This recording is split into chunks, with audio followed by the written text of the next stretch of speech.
যেদিন এই তরকারিটা রান্না হয় সেদিন আর কোনো পদই রান্না করতে হয় না। তো প্রথমে আমি এখানে কড়াই গরম করে সরিষার তেল দিয়েছি, আর কয়েকটা চিংড়ি মাছ হলুদ লবণ মাখিয়ে রেখেছিলাম সেই মাছগুলোকে ভালো করে একটু উল্টে পাল্টিয়ে এই তেলের ভিতরেই ভেজে নেব। অবশ্যই সরিষার তেল দিয়ে রান্নাটা করতে হবে, তাহলে কিন্তু খেতে দারুণ লাগবে। তো মাছগুলো যখন ভাজা হয়ে গেল তখন এখানে কিছু মশলা দিয়ে দিলাম, রসুন বাটা, পেঁয়াজ বাটা, জিরে গুঁড়া, হলুদ, লবণ সব কিছু একসাথে দিয়ে ভালো করে অল্প একটু পানি দিয়ে একটু কষিয়ে নিতে হবে মাছটাকে, যাতে সুন্দর একটা সুঘ্রাণ বের হয়। তারপর এখানে শুকনা মরিচের গুঁড়া দিয়েছি, আপনারা চাইলে কিন্তু কাঁচা মরিচটাও দিতে পারবেন। তো ভালো করে একটু কষিয়ে নিয়েছি। যখন ওরকম উপরে তেল উঠে আসবে তখনই বুঝতে হবে যে কষানো হয়ে গেছে, আর মাছগুলো দিয়ে সুন্দর একটা গন্ধ বের হবে।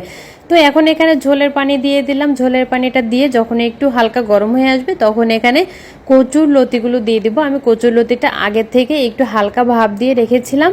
তো দিয়ে এখন একটু ভালো করে নাড়াচাড়া করে দিয়ে একটু ফুটতে দিতে হবে, আর এই অবস্থায় চুলার আঁচটা কিন্তু একটু বাড়িয়ে দিতে হবে।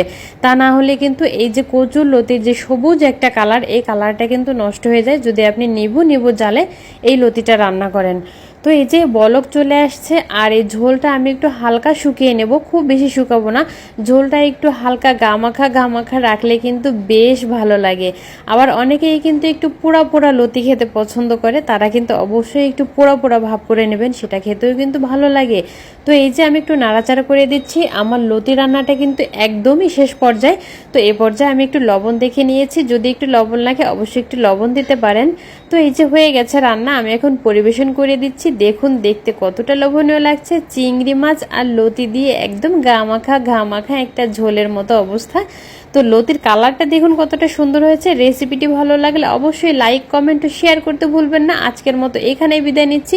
সবাই ভালো থাকবেন আর আমাদের জন্য দোয়া রাখবেন, আর সুন্দর সুন্দর রেসিপি দেখার জন্য পেজটি ফলো দিয়ে রাখবেন। আল্লাহ হাফেজ।